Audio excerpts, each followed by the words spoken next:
Здравейте отново, фенове на скейтбординга! Ние ще ви покажем как да правите оли и скокове.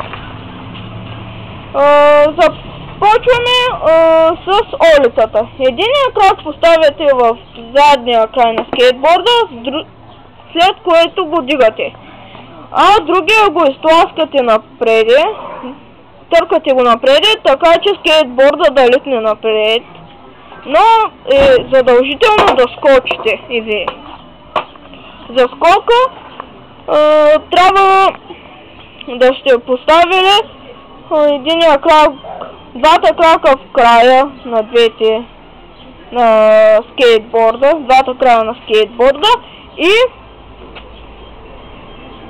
да натиснете задницата, след което веднага, колкото се може по-бързо, предницата и да скочите заедно с скейтборда.